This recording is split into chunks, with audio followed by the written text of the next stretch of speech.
welcome to episode 12 of the Sheep and Cheerful podcast, a podcast all about creative living, all the crafts, anything you can think of. We can add it in here with impunity. My name is Nikki. I am your host and CEO of all things Sheep and Cheerful. And really, it's a story about my day-to-day endeavours of living as crafty and as cheerful a life as possible. So welcome if you are coming back for more and you've been following the podcast, and if you are a new viewer, a big warm welcome to you for jumping in at this stage. We have a Ravelry group. I should say as well that you can find me on social media, on Instagram, which is the only social media I'm on, as Clara Peggotty. And you can find the podcast group on Ravelry as the Sheep and Cheerful podcast group. It was going so well, wasn't it? We do have a cracking group going along on Ravelry at the moment, and I'm going to take a minute to talk about that. If you will just forgive me for a moment. There's a word and I've forgotten it now. What was it? If you would just indulge me. There we go.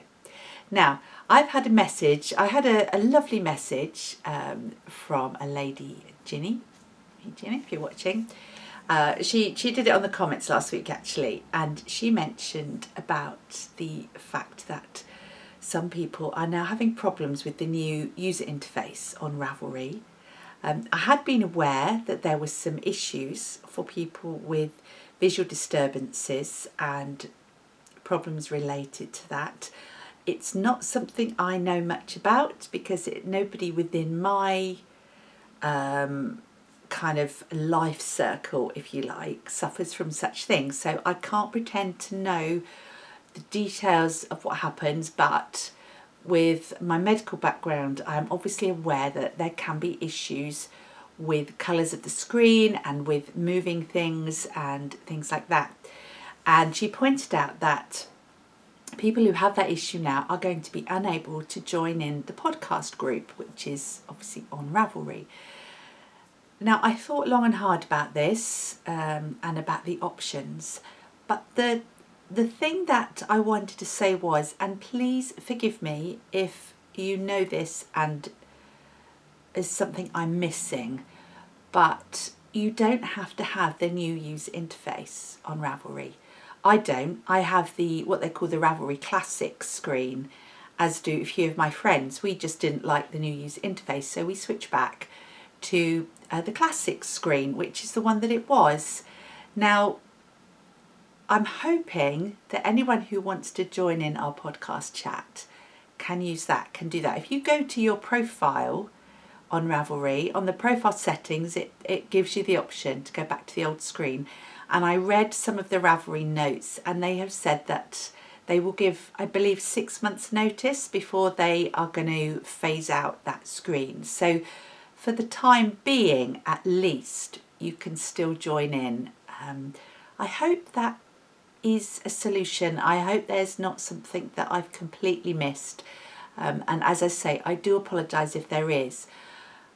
I am unable to offer an alternative in as much as to a chat group. The best I could do is say we can chat in the comments down below here.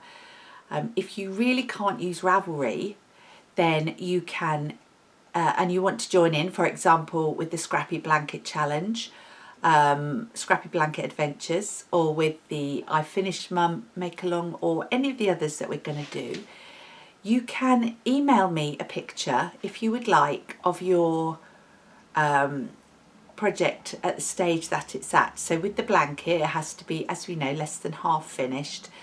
And with the ivefinishedmum Make Along, it just needs to be ideally a long-standing whip. Any of the others, you can email me a picture. I will put my email address across the bottom here, and then you can you can work on your project, and then when you've finished, you can send me an email of the finished item, and I will then include you in the finished objects thread. I can upload your pictures. The only thing with that is, of course, you don't get to join in the chatter thread. And the whole idea is not really to do it for prizes, but it's to join in the chatter thread in the community.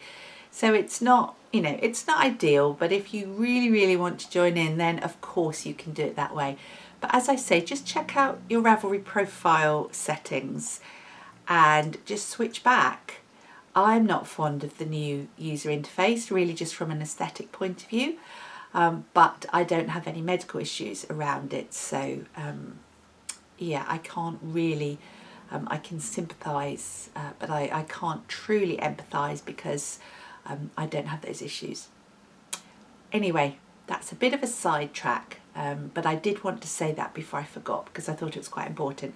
I will talk more about the Ravelry groups. No, I won't. I'll talk about them now.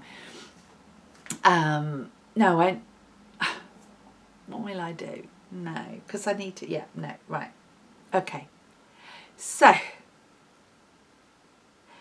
right. So, having just mentioned that, we'll get on with the order of the day. It's going to be the 2nd of July when you watch this. Wow, July. Yeah, let's just have a pause for a moment. July, really. We're counting down to Christmas soon. Yeah, it's the 1st of July today because I record a day before I put this up. So welcome in a new month, and hopefully it will bring brighter times for everybody.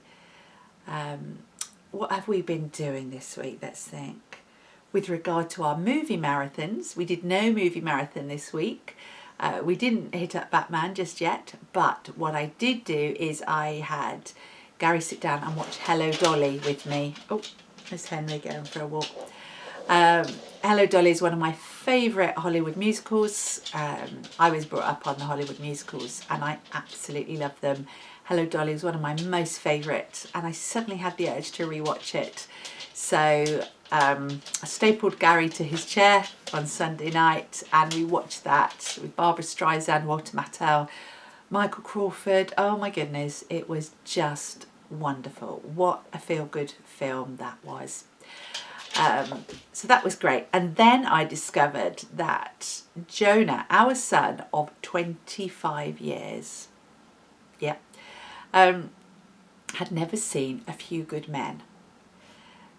Now, if you're saying to yourself, oh, what's A Few Good Men? Then shame on you. Rent it. Do something. Watch A Few Good Men. It is fantastic. It's quite old.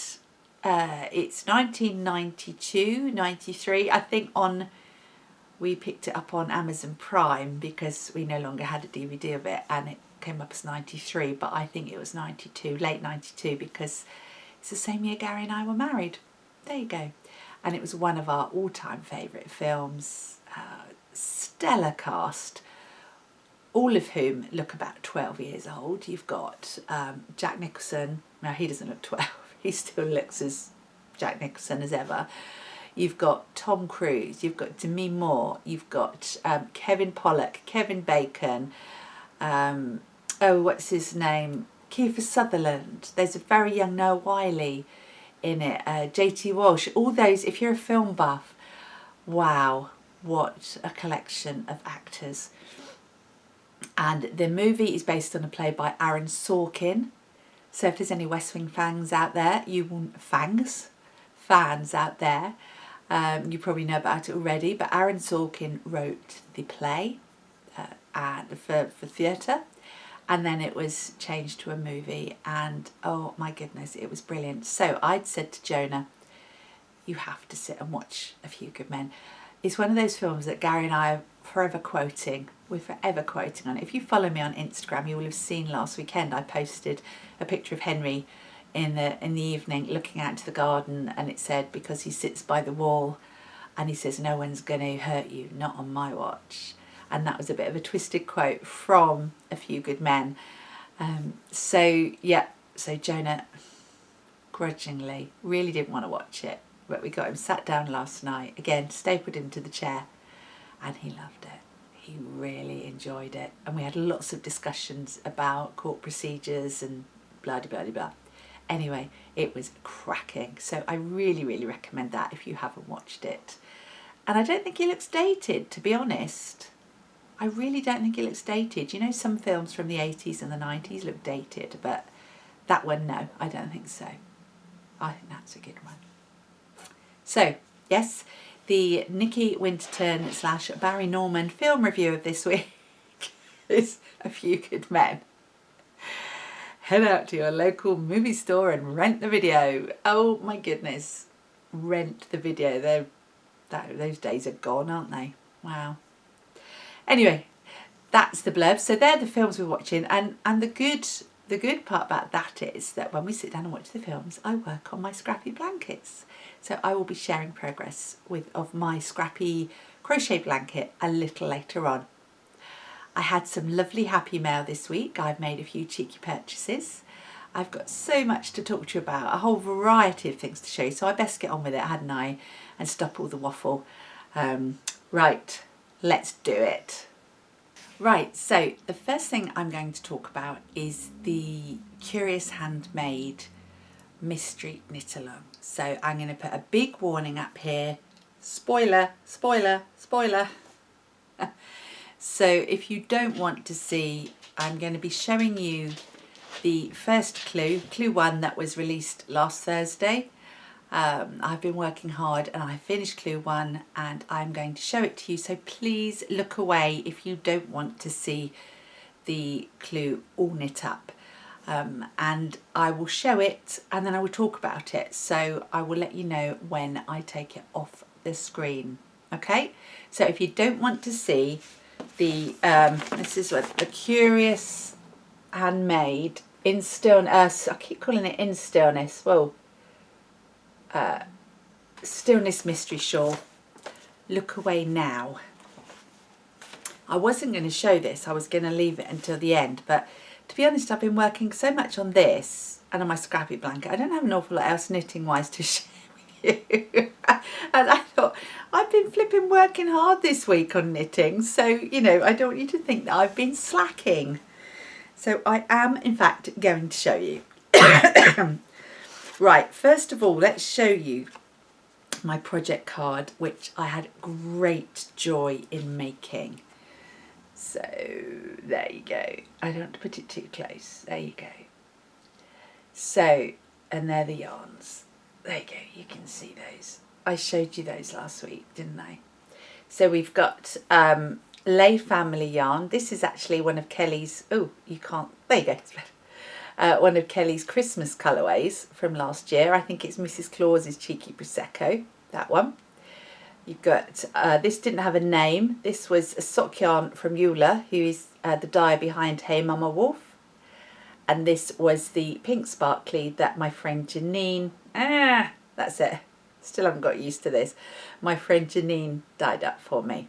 And on the back of the card you can see, is that the right way up? I've actually written who they're by. But this one, it really spoke to me. The prose on the beginning of Helen's pattern about taking time. I did an Instagram post about it, so I expect most of you have probably seen that. But it's all about the stillness, about being still, and that verse just jumped out at me. Psalm 46 verse 10. Love it. So that was my card, and I was really pleased to be able to say this morning I wrote on it, finish clue 1. And so here is my progress. So yes, look away if you don't want to see it. There. So there you go. So that's quite a lot. That's 20%. 20% of the shawl knitted, because obviously Helen Stewart does the percentage scheme and you know how far you've got. So you've got, again, if you don't want to hear this, please cover your ears. You've got an I-cord edging all the way along the edge. You've got So it's gonna obviously be a half pie shawl. So you're moving out, decreasing out from the middle. Well, you did there, but actually Helen's decreases are all across the width of the shawl. And in this first clue, you've got all the colours and you can see how they play together. So this is the one, this is the texture one. You've got some slip stitches there, then stripes, and then the plain pink. And I think those colours are, I can't really do it there. I'm really, really pleased with those. Really happy with those. So I'm going to put that away. You can look now. I will have put a timestamp on this so that you can go directly to this point.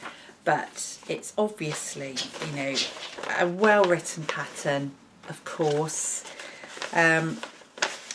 Very nicely, just a really nice knit. Really nice knit. Now the rows are obviously getting quite long now. The beginning of a shawl is always fun, isn't it? You get loads and loads done really quickly. Then you get up to 573,000 stitches on a row and it takes a bit longer. So I managed to keep up this week. Whether or not, well, I'm going to try. I'm going to try and keep up next week and get the clue finished by that. The only downside is, because I want to do that, as I say, I've not been focusing too much on other projects, things that I would normally pick up and knit. My cocoon socks, for example, which I've got in my I Finished Mum make along. Oh, I thought that was a spider then. Just bit my hair falling. It's my hair falling out. Yeah, I've put a few rows in there. I've made progress, but not enough to share with you. Had I put the heel in last week of the second one? I can't remember. Never mind. So I haven't done a lot of that.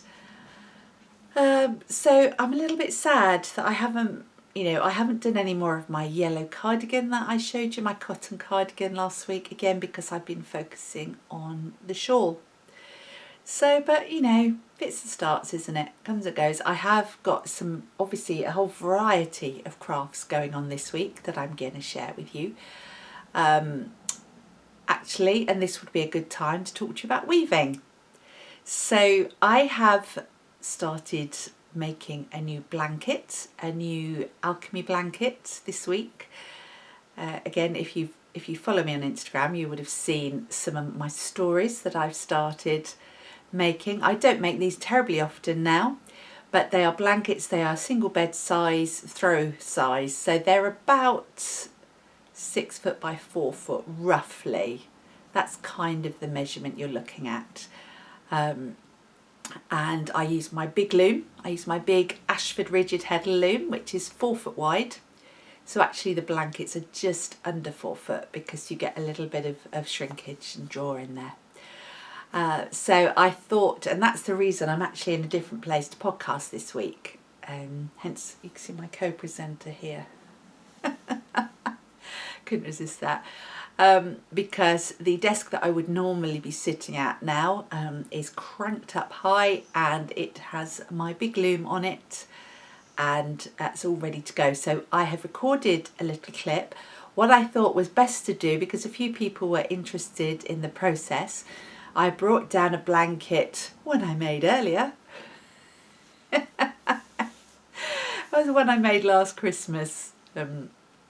Oh, there's a hint for a song if ever I heard one. So I brought that down and I've recorded a little segment where I talk about that and then I show you the progress that I've got, which is I've warped the loom. So I'm about to start throwing the weft. So I shall pop that in right here. So my original plan was to lay out the blanket, this blanket on the sofa and talk to you about it. I turn my back for 5 minutes and we get that. Look at those eyes. That's you. That is my one undogged blanket. Hold on, I'm going to have to evict her. Breaks my heart, but I'm going to have to kick her off. Oh dear, she's not very happy now. Look at that face. Anyway, you stay there, good girl. Lay down. He's a good girl. So, I wanted to talk to you about weaving. We're going to go over and talk about the big loom in a moment. But I thought the best way to, or the more flexible way, is to talk with a view to looking at a blanket that I've made. Now, this is my Christmas blanket, which I wanted to make obviously Christmassy, and I think I've achieved that. Sort of almost like, you know, Christmas exploded, really. So just a quick talk through. The light today might be a bit dark, I apologise. I'm towards the back of my craft room. So if I spin round, you can see... Oh, there's Henry. There's the window on my desk. Yeah, the light is going a bit bizarre, but let's go with it and see how we go. So when I create a blanket on the big loom, there are two major components, and we've kind of talked about this before. You've got the warp and the weft. So for those of you who aren't sure, the warp is the length of the blanket. They're the fibres that run from top to bottom of the blanket. So where you see the fringe down here, that's actually the warp. That tells you the colour scheme of the warp. Okay, so that's the leftovers ends. So when I warp the loom, we run it long ways. It's the longest lengths of yarn that you're going to need. The weft are the bits that go across ways. So obviously shorter, depending on the width of your piece of weaving that you're doing. Apologies, Henry's now come to see what's going on. You just know he's going to jump on that blanket, don't you? Oh no, he hasn't. Well done. So the weft are the bits across, and that's where you can have real fun. The warp has to be reasonably secure and strong piece of blend of yarn if you're going to be weaving with yarn. Although people do warp with singles, it would have to be a fairly high twist single for it not to break. The warp is the thing that is under the most pressure on the loom, under the most stress. So if we go in here, you'll be able to see I have used actually I used a faux fur, actually it is wool, but I think it's the Erica Knight wool yarn there on the weft. I've used a chunky red there, and then you can see how it interplays with the weft, or with the warp, my bad. So you've got a cream bit of warp going through there, which gives you that kind of tartany effect all the way up, and then how the other colours interplay with it as they cross over it. So when you're warping the loom, you need, obviously, I direct warp, which means I warp straight onto the loom. There is another way it can be done, but the way I do it is, so you may have seen Instagram pictures where I set up the loom on the dining room table and I walk up and down. So let's go over to the loom here. All right, there's my hen. Right, so, oh, there's me falling over a bone. There you go. So now you can see here, if I stand this side, that's better. This now is ready. This is warped. This is fully ready to go. I put this on our dining room table. The warp is about 90 inches long, so that's about 8 foot long in total. And what you do is you have a warping peg at the far end of the table, not this one obviously because this is narrow, and you literally walk backwards and forwards, and you put a piece of yarn through each of these slots. You thread it through, so you get a very, very long warp. You then, this is a very simplistic version, you then wind it on. So all of that length is now wound on to the warping beam, to the back beam, and you can see there are layers and layers wound on there, and that's controlled by that little ratchety thing there.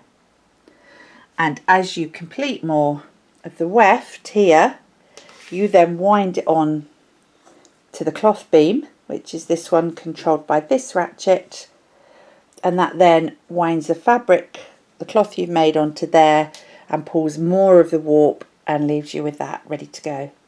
Does that make sense? Clear as mud, eh? So this particular project, I don't make these blankets much anymore, the alchemy blankets. Those of you who've been following me for a while know that I did make an awful lot of them a few years ago, and quite frankly I just became rather exhausted because they're quite physical, they're quite full on to make. But this one I'm making for Vicky, who is West Green Loft Yarns. We did a swap, and I've kicked the bone again. I offered to make her a blanket, and she swapped me one of her beautiful Namaste project bags. So you can see, I mean, even if you didn't know, you could pretty much guess. And this has West Green Loft Yarns written all over it. And what I've chosen to do, Vicky sent me, sorry, I try not to make you too seasick here. These are all the leftovers and bits she sent me, which are absolutely beautiful. And obviously the one that really stands out is this gold colour. So I decided I would use that, and I know Vicky's really fond of Scotland as well, so I decided I would make, rather than totally scrappy, I would have a little bit of a repeating pattern like a tartan. So I've put stripes of the gold in, and this time with this blanket I've mirrored it so it's symmetrical. And then I'm going to add stripes of the gold in the weft as well, so you get a little touch of a tartan effect. So that's the plan. I'm really hoping this is recorded well because it's 7 minutes. I don't want to have to say all this again. So that's where I'm at. So this will be worked on over the next couple of weeks, and I will give you progress reports, hopefully. Okay, so that is one blanket I've got on the go. On the big loom, and now over to my Scrappy crochet blanket. As you know, we're running a make-along called the Scrappy Blanket Adventures in the Sheep and Cheerful podcast group, and also over in Cherie's podcast group, Ollie and Bella. So we've got plenty of people going backwards and forwards, chatting in both groups, which is great. Or you can do in either or. We are going to be combining the groups though to draw prizes. So if you don't have to chat in both groups. You will get pulled into both for the prize draw. I'm sorry, Henry is now wanting some attention. Yes, aren't you? So we've got that going along. That's going to be running for the rest of the year, and probably longer, but the rules are pretty flexible. Basically, you can enter any scrappy blanket, scrappy blanket project you've got on the needles. It doesn't have to be a new project, but we do ask that it is, when you join, it is less than halfway through. So, you know, it's a bit unfair to jump in if you've only got, 3 rows to go or something like. So if you do have a blanket and you're not sure whether or not it qualifies, then you're welcome to join in the chatter thread and just exclude yourself from the prize draw, and that way you can just chatter along and be part of it. So that's absolutely fine. So if you've got a blanket and you're not sure, maybe it's not strictly scrappy, or it's, the point is, it's community, isn't it? It's building up a community thread, and that's what I think is most important. So like I say, if you have got one, just state at the beginning, be totally open about it. Say, look, this is a bit, it's almost finished, or it's not strictly a scrappy blanket, but I would really like to join in the chat. Then fine, that's absolutely no problem. Other than that, it can be knitted, crocheted, woven. If you're weaving, if you want to weave a scrappy blanket, you can enter that as well. I think that's all really the rules are. But do jump in and chat. We've got some lovely, lovely chatter going on. I keep saying that, don't I, today? Henry's driving me nuts. Excuse me a second. Come and lay down here. Lay down. Lay down. I'll sit down. I'm not going to lay down though. Very grudging. Very grudgingly sat down now. That probably won't last for long. So one of my blankets I am knitting that I have entered is the Cupcake Stripe Blanket by Lucy over at Attic 24. And yeah, I have been, after a week off, last week obviously I worked on my other one, my bits and bobs. This week I've been working on my Cupcake Stripe. It's put my teeth in. Okay, my Cupcake Striped Blanket. There, okay. Now Henry's laid down on my feet, so there you go. Fingers crossed he settles. So let's show you where I've got to. Oh, and there's the little teddy bell ringing from my thing. Aha, here we go. So I have a stitch marker, Progress Keeper, where I was at last time I showed you, and I must have put on 1, 2, 3, 4, 5, 6, 7, probably about 14 or 15 rows. So there you go. It's nice now because the evenings have been quite cool, so to be able to sit in the lounge with this on my lap, because it is getting quite I can't actually, oh my goodness, I can't even get it high enough for you to see. So there you go. Do that way, you can see what I've added there. How pretty. That's right, because I had to order some more drops alpaca from Wool Warehouse, because I am, if you didn't know, I am holding my mini skeins and my scraps. I'm holding double with some undyed drops alpaca, 100% 4-ply drops alpaca, and it does give the blanket a halo. It makes it so soft and lovely, and obviously it just makes everything take on that pastel kind of feel. So there you go. I'm not going to go through all the yarns at the moment. Now with this blanket, you'll know this, but in case anybody is new to the podcast, it's a 4-row pattern repeat. It's a free pattern from Lucy's website, Attic 24. And it's got, I thought I'd gone wrong then, but I haven't. You have 2 rows of doubles, trebles, not sure, can't remember. Left the pattern in the lounge, so I can't tell you. And then 2 rows of the clusters. So, but it just gives it that really nice kind of, there you go, 3D effect. I just think it's so, I am so super thrilled with this.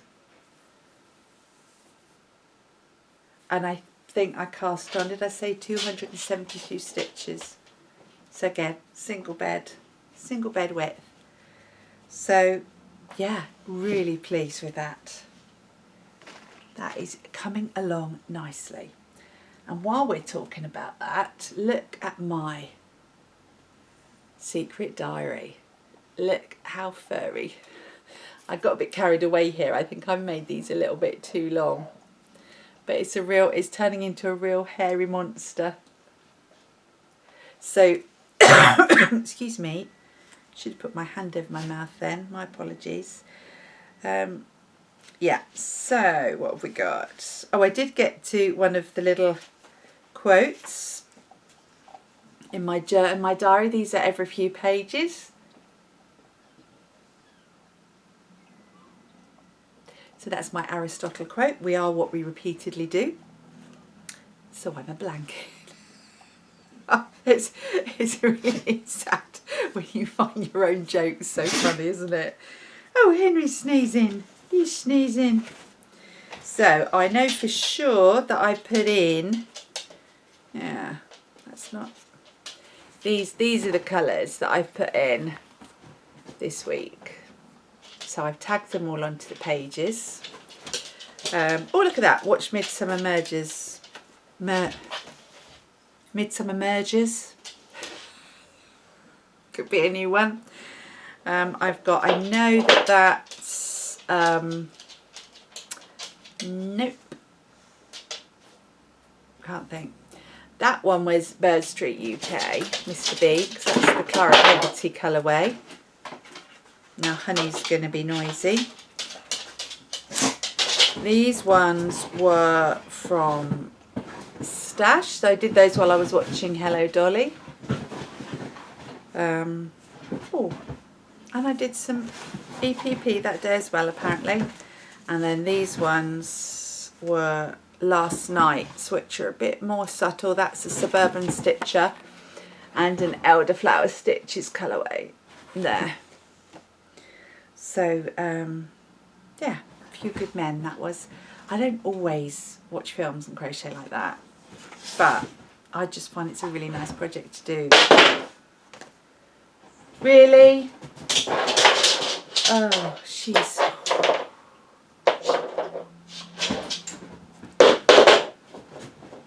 I'm so sorry. I'm so sorry. She's a nightmare with bones, that dog. And because we've got wooden floors, so anyway. So, Scrappy Blanket, Secret Diary of a Scrappy Blanket. I've also added, I dipped into my stash because I needed to wind some cakes, some more yarn. And, oh, I've only put one clip, but I found a set of minis that was given to me last year by my friend Gemma, who is the little grey girl. She's bag maker and sort of general enabler of yarns. And she gave me a set of minis from Botanical Yarns.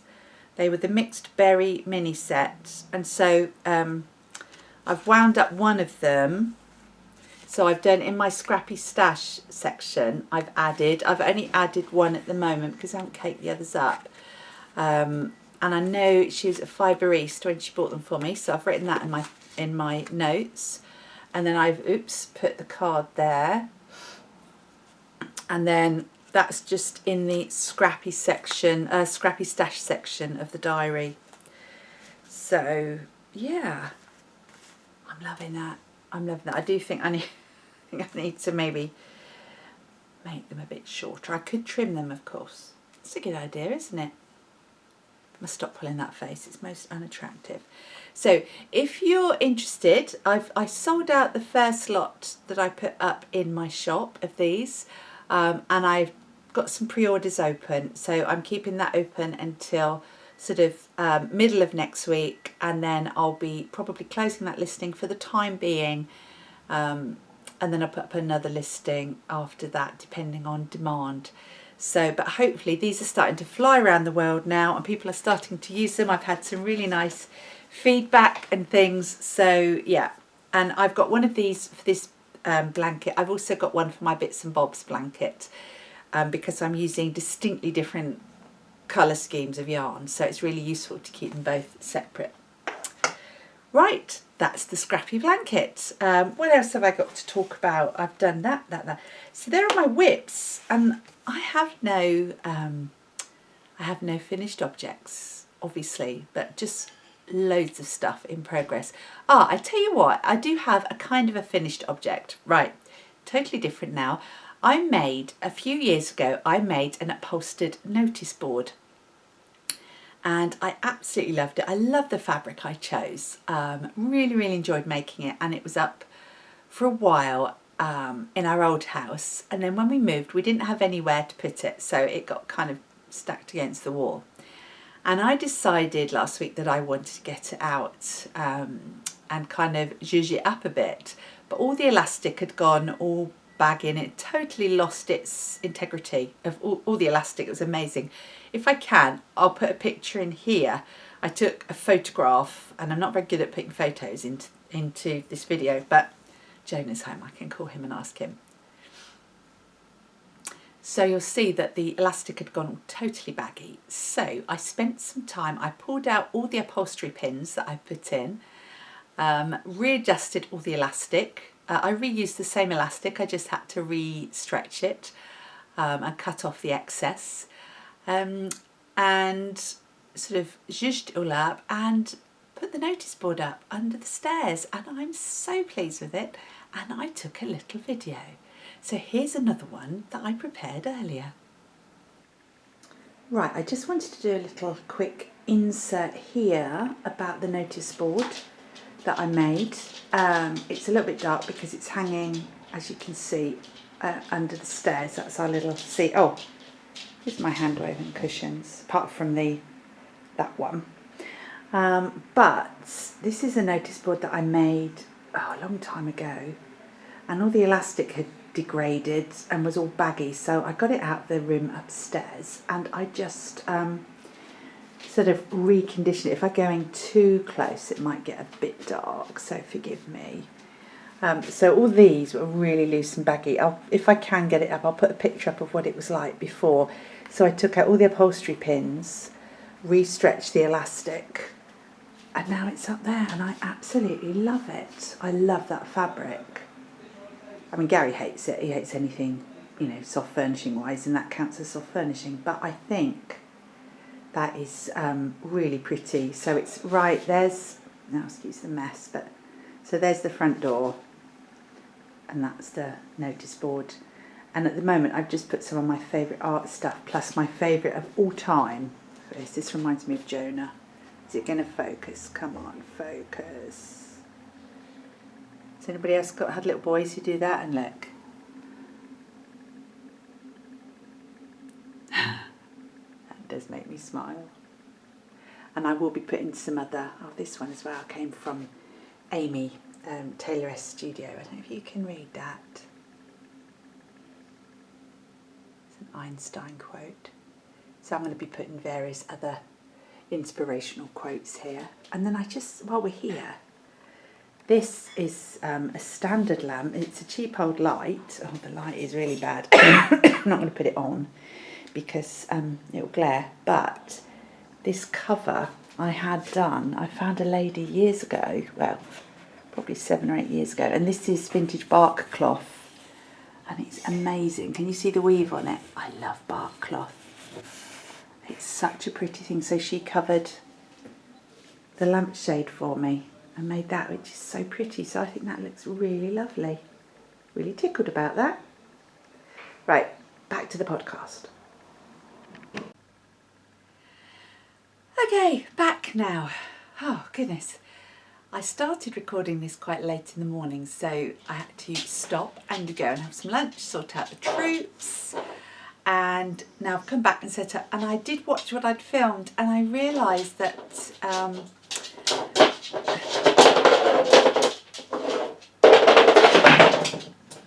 honestly, she is kicking the bone. She kicks it around the floor with her paws to chase it. Now she's gone on the settee, and you can bet your bottom dollar that she'll drop it off the settee in a moment. I think I'm going to have to call this episode the one with Honey's bones. Blowing bones from the glue factory. Oh no, I probably upset everybody now. Sorry, I was only joking.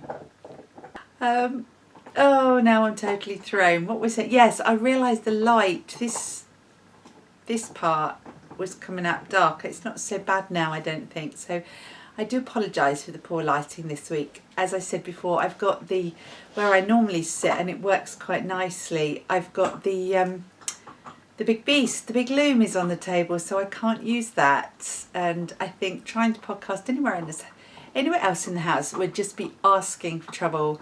Although having said that, I seem to be a bit fated today, what with light and one particular little 4-legged fur baby.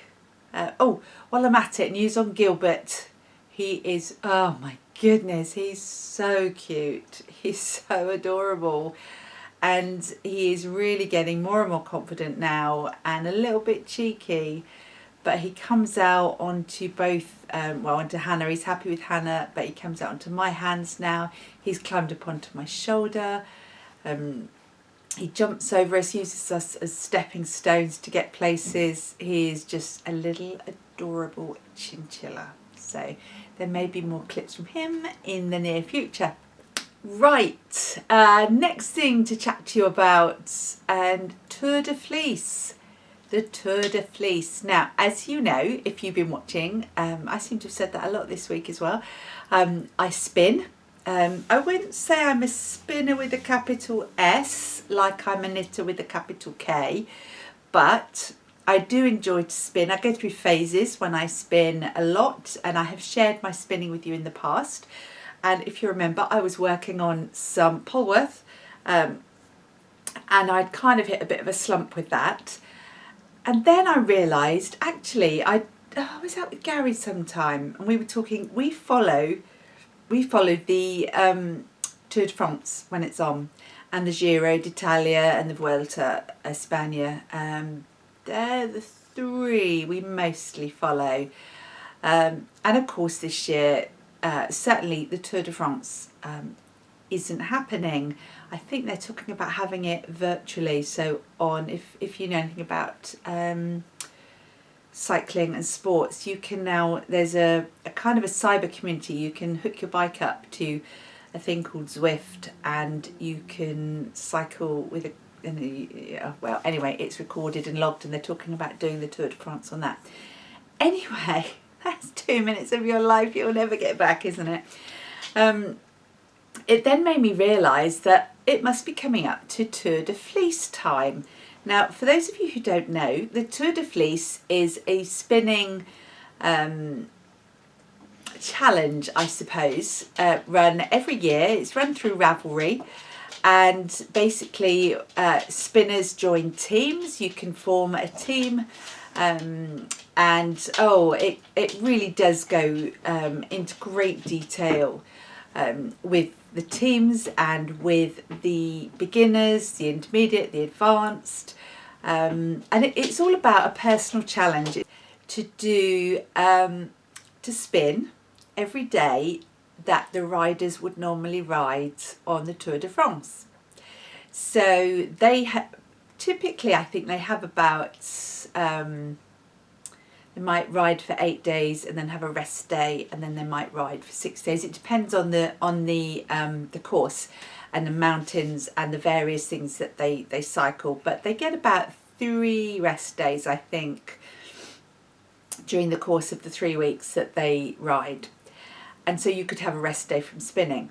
And I decided that this year, I have done it once before. I'm not very good at being consistent with stuff and spinning every day. But I decided this year that I would, I'm going to have a go just for the fun of it. And I thought, well, I would try and spin 30 minutes a day, every day for the length of the tour. That was my challenge. And I was a day late because it had started Sunday, and I just decided to do this on Monday. So I've set up a team in the Ravelry group. Again, sorry, it's all about Ravelry this week. And our team is called Team Hey Wait For Me, because I was late starting, and also because it's fun. Is no pressure. It's just a chat thread. There's not going to be anything really much going on. As I say, it's just sharing about our personal goals for spinning. I knew that some of our viewers were spinners, and I thought it would just be fun to have a place. I taught some spinning last year when I was up at Tribe, so I know there's some ladies out there that have been practicing their spinning. So I thought, let's have a very low-key team entry in this year's Tour de Fleece. So join in the group, even if you don't know whether you're going to be able to spin every day, but it just puts a little bit of focus on your spinning. It keeps it in the front of your mind. And as I say, there's 3 of us jumped in there yesterday, and hopefully more will join us. If not, it will be the 3 of us, and that will be absolutely fine too. My fibre I'm going to spin is this beautiful, I think I did share this with you before, this Cambrian fibre, Cambrian wool, which is a cross between a BFL and a Welsh. I'd imagine it's a Welsh mountain sheep, but I don't know that. She's just put like that. There you go. Oh, you could see how much that was there. £14. I've got 2 of these. I've started spinning one already, obviously not this one. And yeah, we just see how we go. I'm going to try and spin half an hour a day every day. And how much I get done, through the 3 weeks. I really don't know. I've made good progress so far. I'm still hoping to get a worsted weight for my Coivier sweater. The Boiler Knitworks one I really want to knit, and I thought this would be a great colour to put against a cream possibly. Depends how it spins up. So that's going to be my attempt. So yeah, jump on in to our Tour de Fleece team Hey Wait For Me. And if you do, use that hashtag on Instagram as well to share your spinning efforts. So team Hey Wait For Me. I'll follow that and we'll see how we go. I don't know. I pinged again. The phone just pinged again, didn't it? I forget to put that on mute. I wonder if it's Cherie. No, it's not. It's my niece. Okay. My niece got her degree results last week and she got a first class honours degree. So I sent her a card.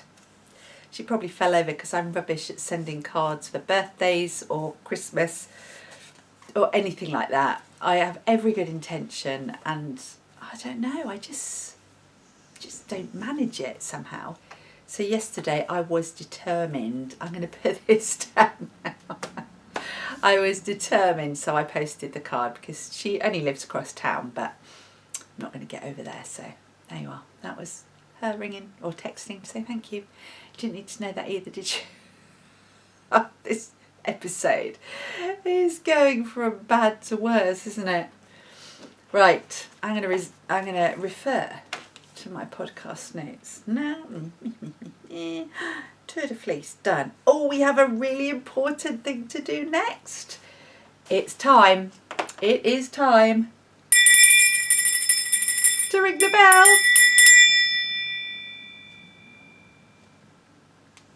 My ringer just fell out of my bell. Look, Madonna. There's a word for that, isn't there? And I can't.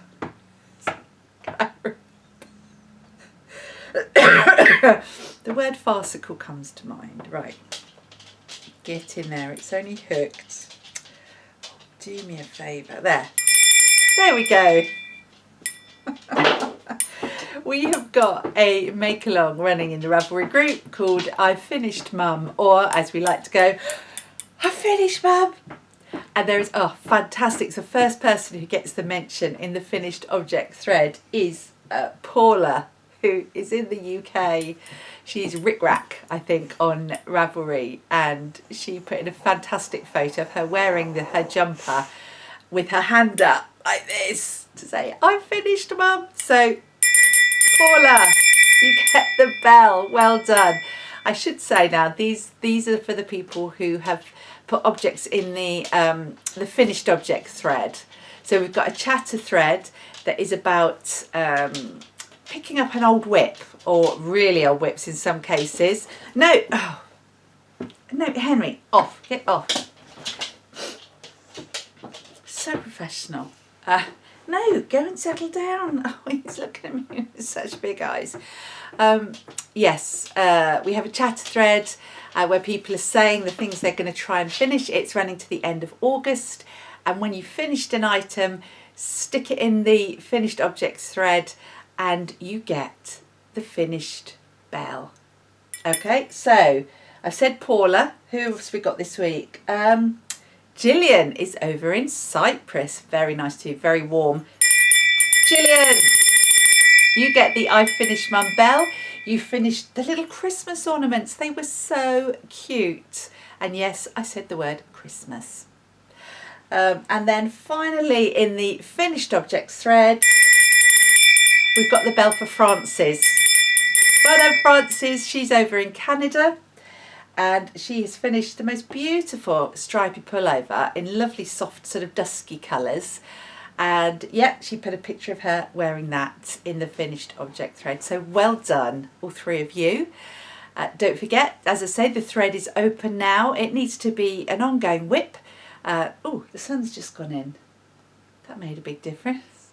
It needs to be a whip that you've had going on for some time and that you kind of, if you're honest, lost your mojo for. And you're going to pick it up and you're going to join in the chatter thread and be motivated by all of us who are in the same boat, and you're going to get it finished. And when you get it finished, you get the I've finished mum bell. So that's that. And at the end I will be drawing for prizes from the finished objects thread. I've already talked about the Scrappy Blanket chatter thread, haven't I? Scrappy Blanket Adventures. I was planning originally to start the Arnie and Carlos along this week, but I think we've got so much else going on. I think I'm probably going to leave it till possibly next week. But we're going to start that for sure. So get some of your old whips off the needles. I'm terrible. I'll have knit-alongs and make-alongs going for so many different things. So somebody might have to actually put a rein on me to stop me from doing all these things. But you know, it's a bit of fun. We all have a few projects going on, don't we? So at least that's what I think. Yeah, whatever. Right, so that was that. So let me tick that. Look at that. Oh, where does it say that? I can't even see where it said it. I can't tick it off because I didn't have that as a separate thing. Oh, yes I did. Look, ring the bell. A.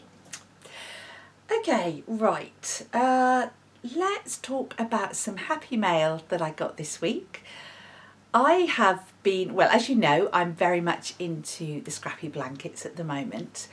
And obviously it's the time of year when all the advent calendars, the yarn advents, well, some of them have been on sale since April, let's face it, which I didn't get. I think I've said to you before, I don't, although I've done advents once, the year before last, I wasn't really into scrappy blankets or mini skeins and things, so I never really got it.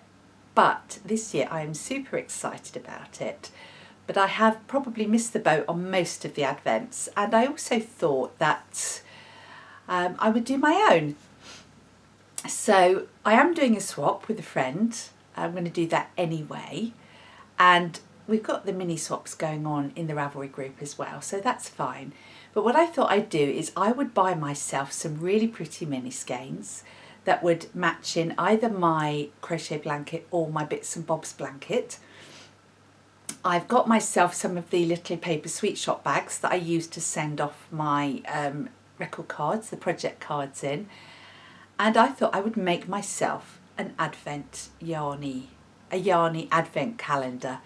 I have all sorts of plans. There's going to be not just yarn. I might get some little hexies even to put in them. And I also have a book which has a scripture reading for every day of Advent, and I'm going to pop that in them. And I'm going to bag them all up. In fact, I'm not going to bag them up. I'm going to put it all together, and then I'm going to ask Hannah. I'm going to leave the room and get Hannah to bag them all up and number them. And so I don't know what's in what. And then I'm going to put them away. It's another 5 months, isn't it? Yep, 5 months. Sorry. And then I will be able to open my little surprise package each day.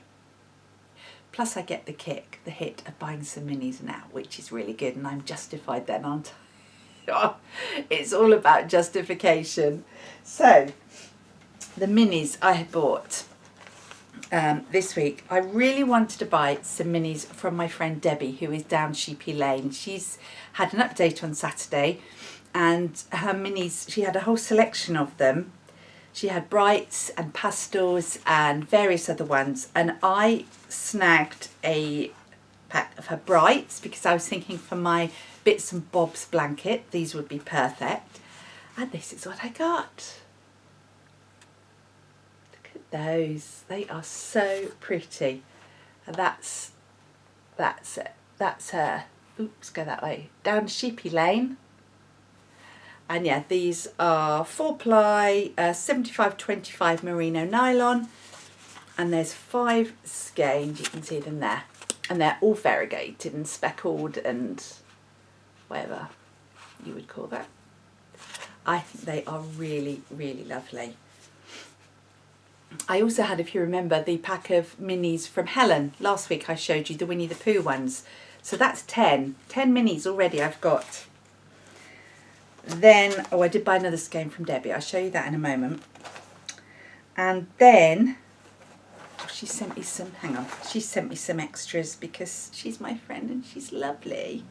And she sent me some more neutral ones, which are just, I think this one's just an undyed one, but these are really soft, sort of caramelly with brown and golden and green speckles. They will be beautiful in my crochet blanket, which is the pastel-y one.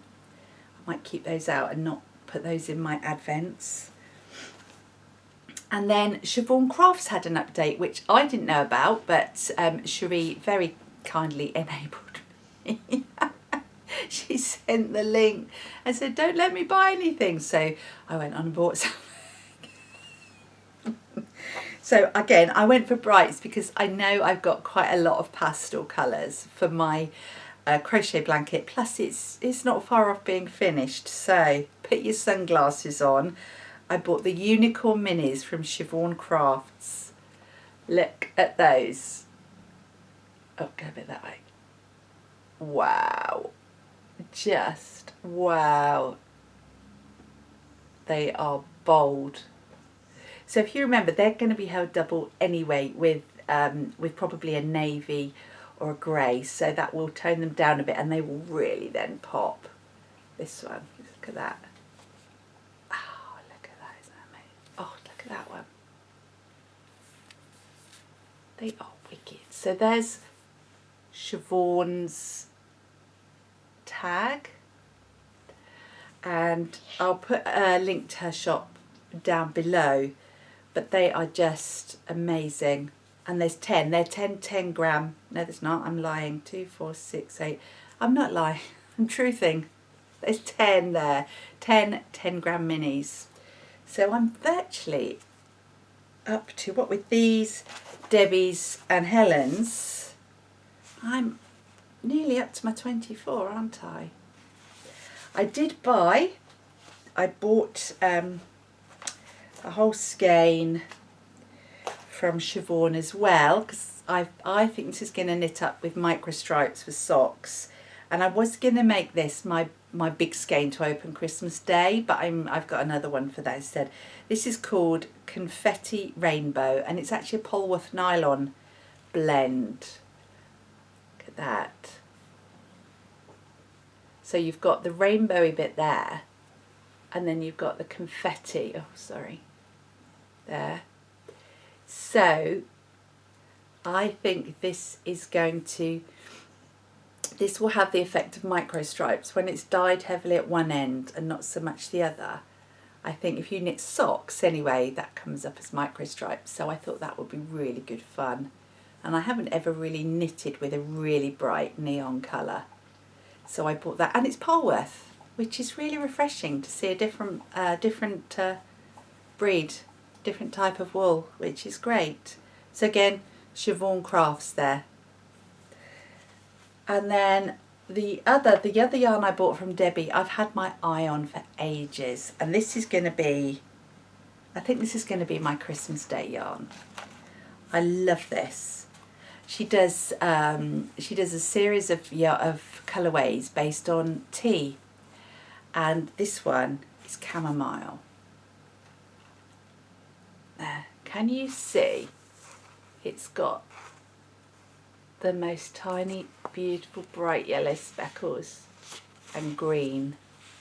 So you've got, you know, the chamomile. I shouldn't put that right in front of my face, should I? Perhaps I should. So yeah, it's so delicate and so pretty. And what I'd like to do is make probably a really lacy pair of socks with that. And that's on her, she does do it on different bases, but this is on her 75-25 merino nylon base. And that's her chamomile blend, chamomile colourway. It's really, really lovely. I don't know if you can see it that far back. I just found, look at that bit there.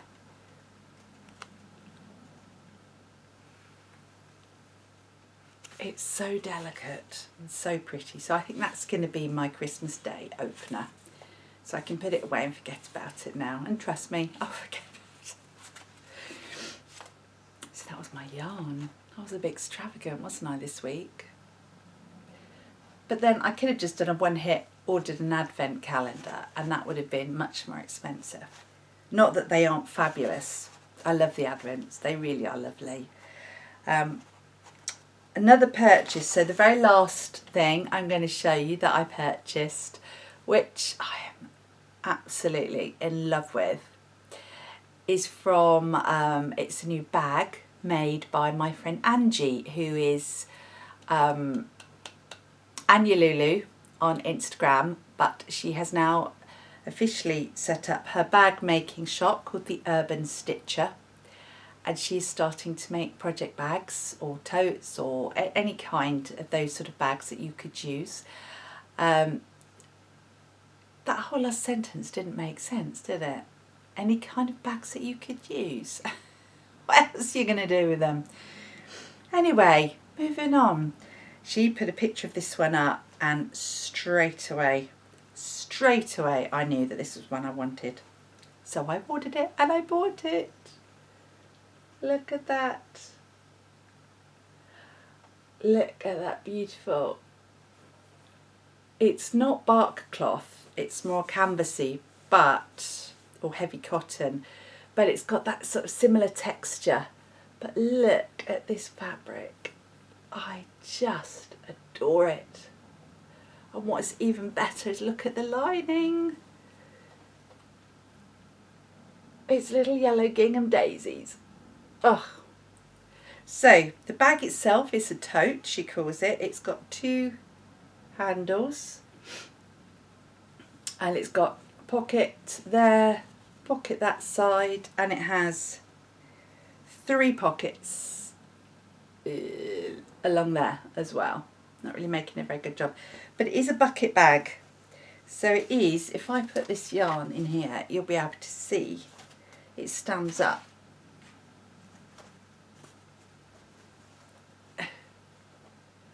Basically that's better, that shows it off, doesn't it? It is just fabulous, and I bought it for my EPP project. So this is not, it's not going to be a knitting one, this is going to have my EPP in it, because my patchwork is getting too big for my little tiny basket that I had it in. So I thought this would be perfect.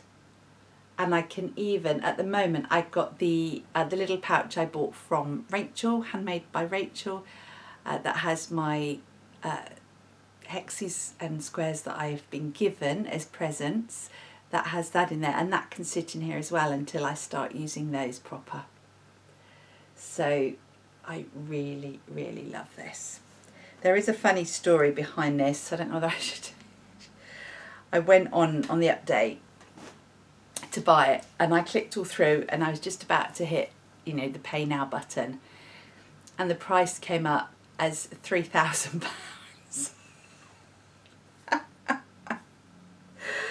And I was like, oh, no. So I quickly went back so that I didn't accidentally purchase it, not that it would have gone through my bank account. And I messaged Angie. I said, Angie, I think you got a problem. Just a little thing that she'd mistakenly done. Or she was trying to hit me up for £3,000. Who knows? She's dodgy on that, but... So yes, they were my purchases. Oh my goodness, I haven't stopped, have I? Well, if you're still with me, I've got one more thing I'm going to share with you. Then of course we'll have the book review. But I have been journaling like a mad thing this week. Mostly Bible study, mostly scripture, which I really want to share with you. This amazing piece I've got. I'm not going to share that with you this week though. I shall save that for next week probably, or for another time. What I did want to show you is that, inspired by another Rachel, who's So Ray Me on Instagram and has a wonderful shop on Etsy, So Ray Me UK on Etsy. She also does scrapbooking and journaling, as well as beautiful fabric bags and EPP. And she's now started selling fabric. Oh, it's just gorgeous. Anyway, we have this thing about, we had a little chat on Instagram, and she recently made some cards with some scrapbooky type stuff. And I thought, I love that. I really want to make some. I often want to send a little card to someone and I can never find the right sort of card. So I thought I'd have a go at making some. So I'm going to show you the ones I've made with my scrapbooking ones. So the first one is, they've got nothing inside them. I made that one. So that just says, and on there, is that, am I putting that the right way up? Yes. I've just stamped with love. And this is actually, I want to say it's calico, kind of like a muslin-y calico that I've stamped with a sheep and then used some scrap paper. And I really like that one. Then I made this one that's slightly with my leftover quilting fabrics. And you can see I've put a little bit of ribbon as well, and I just stuck some of my scraps, which I think will be really lovely, just as a blank little card to send someone. So that one. I've done 4, so there's not too many. This one, there. So again, that's paper craft and the stamp I used. I really love, and I think I probably got this from Rachel, so thanks Rachel, of actually using torn paper rather than cutting it. So you can see the background paper, I've torn it. See, I'm so new to scrapbooking and journaling, so it's actually really wonderful that I'm learning all these wonderful things that everybody else will have known probably, and I get the joy of coming to it late but really loving it, so I'm really pleased. And then this was the first one I made. This was made with a particular person in mind, and I'm not going to say who because I think she might watch the podcast. And I put one of my, where is it there? This is a Hugs from Clara label that I used to put on my blankets. And what I've done with this one is I've actually, you can see, gone over the back as well. And I put buttons on that one. I love this. I can't get enough of this. I'm so excited about all of these. Look at that. 4 cards. The only thing is I don't want to send them anywhere. I want to keep them. I just want to put them on my desk and look at them. They're so pretty. And it was all scrap paper from magazines and things, or from, you know, my fabrics. Oh my goodness. Love these. Absolutely love those. I need to get some envelopes actually for them, but I'm so pleased with those. So that was that. I think, do you know what? I think we might have actually come to the end. Oh my goodness. Oh, you can't see what I can see, and it's probably just as well, but there's an awful lot out on my desk. I ordered some new plastic boxes to store my paper stuff in because I was getting in such a mess. So I've got those out. I've got to do another batch of journals and Project Keeper cards because I want to put some more of those in the shop next week. So that's out. I've got my book stuff out for the book review. I had started trimming my half square triangles for my Tilda-ish quilt, but I was getting in such a pickle because I hadn't done it for so long. I was like all fingers and thumbs cutting my 45-degree things, so I whipped onto Amazon and bought a smaller. I've only got a really big acrylic patchwork ruler thing, so I bought a smaller one so that hopefully that will help me do my trimming a bit better. And that's it. The sun is out now. It's quite blowy outside. I apologise again for the poor lighting at the beginning. I think this is much better, but you can appreciate I can't really go back and re-record all of that. God, it'll be a nightmare. I'll bore myself to sleep. Bad enough I have to listen to myself when I'm recording it. Yeah, the boys, Gary's running Jonah back to Portsmouth tonight. They have to pick up some bits and pieces from Joe's house that he's moving out of in July, because when he goes back in September or August, September, he's going into a new house share. So they're going off there. So Hannah and I actually are also going to sit down and watch a film. I think we might be inviting Christian Bale round tonight. Boys are out and we'll have a bit of muscle in, shall we? So I think we're going to be on what is it? Batman Returns, isn't it? The trilogies: Batman Returns, The Dark Knight Rises. I think that's the order. Anyway, we will probably watch that, which means I should be putting some work in, probably on my crochet blanket, because I have to concentrate a bit on my bits and bobs, and I probably won't be able to do that with Christian Bale on the screen going, "Hi, Batman." He sounds a lot better. You can tell it's to the end because I'm getting a little bit hysterical. Okay, right, book review next. The book I'm going to be reviewing is One Day in the Life of Ivan Denisovich. Didn't say that at the beginning, did I? Never mind. Which I've only recently read, so it's a fairly fresh one. If you want to stay on for that, I would love you to. If not, toodle pippy. Thanks for bearing with us all the way through this nonsense. And I will see you next week. But hopefully most of you will stay on for a book chat, and I will see you very shortly. Okay, I actually decided that I wasn't going to go and sit on the sofa because at the moment the dogs are settled. Honey is laying lengthways along the settee, so I couldn't sit there without moving her. Henry's actually on my feet, so I thought I would stay here for this week and talk about the book that I want to share with you. So this week's book is, as I said at the end of the previous bit, it is One Day in the Life of Ivan Denisovich by Aleksandr Solzhenitsyn.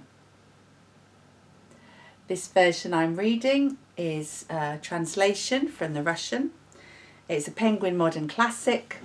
It's not a pretty cover, quite a thin book. And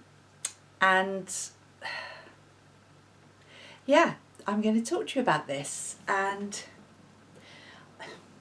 where to start. This is a book, I'll wave it this side because there's more. This is a book that I've known of for many, many years. It was a book referred to when I was at school, when I was studying, well, actually it was when I was doing French literature. One of my French teachers was very into this kind of literature, and we looked at things like, well, anyway, she was a big fan of this book, and I think my English teacher talked about it as well. And it was very big in at the time because I was at school in the early 80s, and Aleksandr Solzhenitsyn, who is, I'm not sure if he's still alive actually, I probably should have looked that up.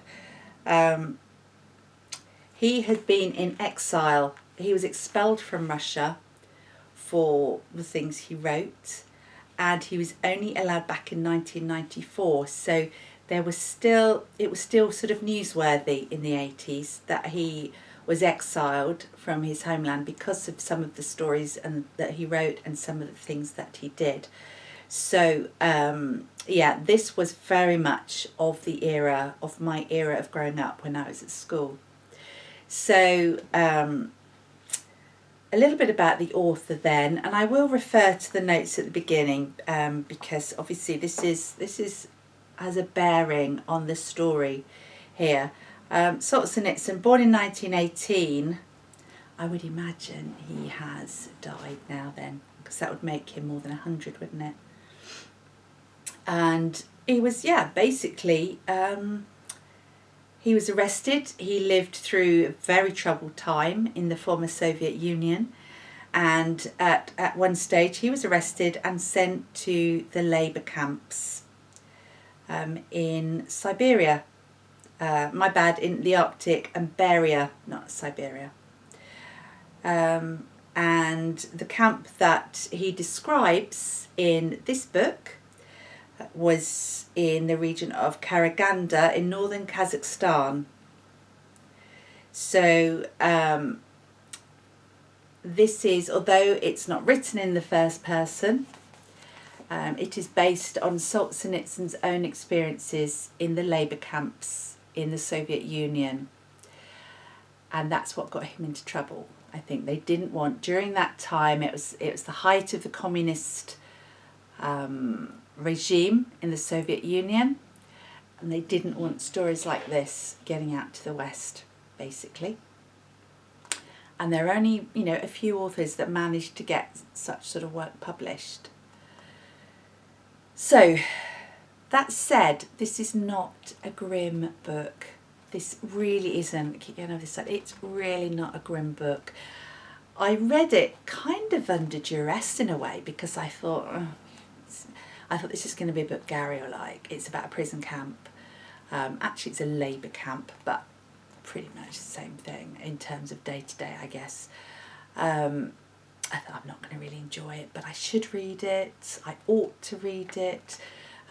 It will be a good learning curve for me to read this type of book. So I came to it a little grudgingly, and I loved it. I absolutely loved it. It was not what I thought. And here's the interesting thing. Now, I read this, and I haven't read any study notes or anything to do with this. I read it, and I wrote in my book journal, if you remember, I have my book journal, my book log. Spoke about this at the end of last year, and I have been a bit slack, so I'm getting into it now. So I've written my entry for this, and I was very unsure about reading this book.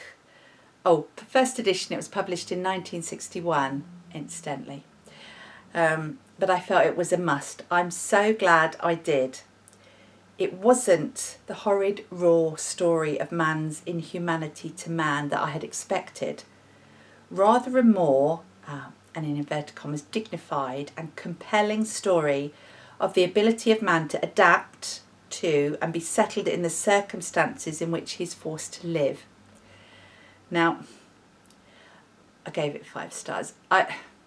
That's very wordy. It sounds like I'm writing an official kind of book review for a magazine, but to me, the whole book was about man's ability to adapt and to not be happy in his surroundings, but to accept and make the most of them. And that was what I got from it. But then, having read a few other sort of things on the back of here, well, the back of the book says, this brutal, shattering glimpse of the fate of millions of Russians under Stalin shook Russia and shocked the world when it first appeared. Discover the importance of a piece of bread or an extra bowl of soup, the incredible luxury of a book, the ingenious possibilities of a nail, a piece of string or a match. Here, safety, warmth and food are the first objectives.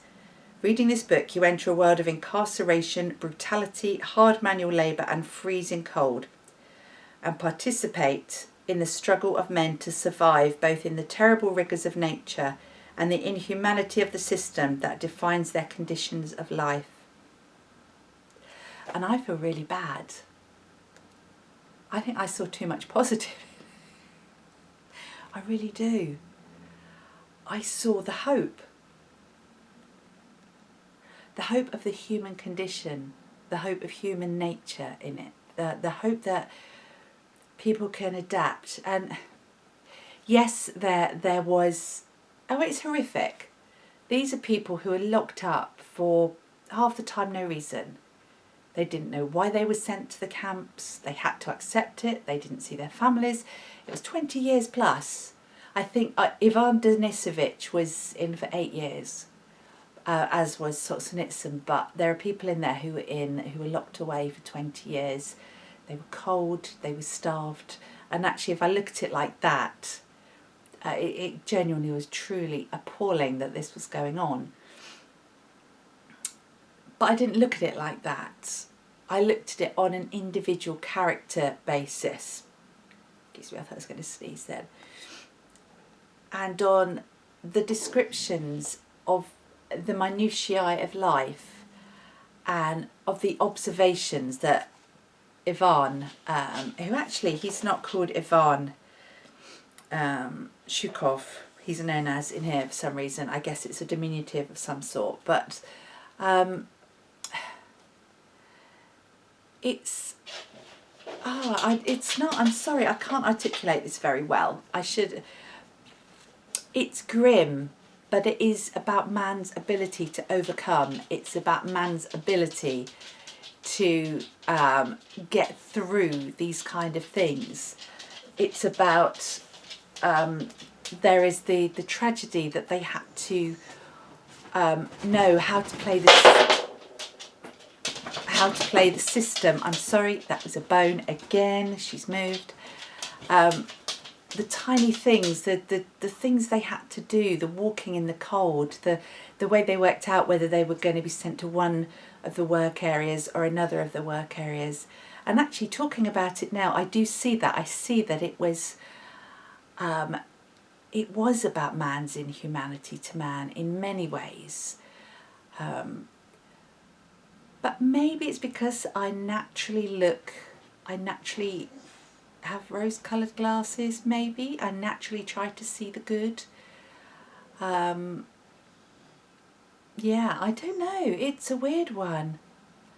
There is, I mean, you can see why this would be study material. There would be so much you could pick out of it, not only from a historical perspective, but from a philosophical perspective, from a psychological perspective, behavioural, all sorts of different ways of looking at it. How the fact that, you know, one human can force another human to do or to be incarcerated like that, and to see them suffer. And again, with Hannah having studied philosophy and psychology at A-level, we did a lot of research into some of the studies that were done. If anybody's aware of the Stanford prison experiment, I'm not going to go into that now, but it is basically about how man can soon be twisted into exerting power and pain over a fellow man. And you know, there's so much in there. I don't think I'm going to feel guilty for looking at it in a positive way. Henry's now snoring, in case you're wondering about the strange noise. I don't know whether you can hear that or not. I do see it as you know, and as for Ivan, he's the most amazing character. He's the most amazing character with observations and wisdoms and explanations, and yeah, it really was quite an amazing book. And for one to be that thin, if you don't like reading stories, if you tend to be negatively affected by stories like this, maybe think carefully before you jump in. But like I say, for me, I don't know, maybe we're too used to these kind of scenes. We've watched too many films about prison camps that we just take it for granted. I don't know, it's an odd one. It's got me thinking. And that in itself, you know, in a book, must be a sign of a good book. I'd love to know if anybody else has read it and what you think. And do you know what? I'm going to put a thread in the Ravelry group. I've been contemplating putting a book thread in there. I'm going to put a thread in. I'm going to head it up. We're going to start with this. If anybody has read it, do let me know what you think and what you think about what I think. If anybody is going to read it, tell us and let us know what you think as well. It is only a short book. It didn't take long, and I really wanted to read it every night. You know, I didn't have to force myself to read it and to finish it. So I should say as well that it was the winner of the Nobel Prize for Literature. It's good stuff, this. It's good stuff. And the translation is great. I didn't have any problems with translation. Yeah, read it. Let me know. That is this week's book review. Okay, it's very different to the books I normally read, as you will be aware, which is probably why I couldn't really articulate so well. I don't know. Odd. I would like to say cheerio to you now, and I'm sure you would like to say cheerio to me. Have you had enough? Oh my goodness, we're probably on to an hour and a half again. But anyway, thank you for joining me. Thank you for hanging out with me in my little corner of the world, despite the dog noise, despite the poor lighting, despite me. I'm looking forward to tomorrow when the next clue for the Stillness Shawl comes out. I'm looking forward to a bit of Batman tonight and some crochet. Oh, excuse me. And I am hoping to have a go at some more quilt squares, some half square triangles over the weekend. And also I will be getting to work on weaving the blanket. So there's plenty of things going on. I'm bound to have forgotten some stuff because I think about it during the week and then I don't write it down and so I forget. But I think you've probably had enough for now. So I hope you have a really good week ahead. First week of July. My birthday week this week, so yeah, we should be celebrating that, and I will see you next Thursday. But in the meantime, be more sheep and keep cheerful.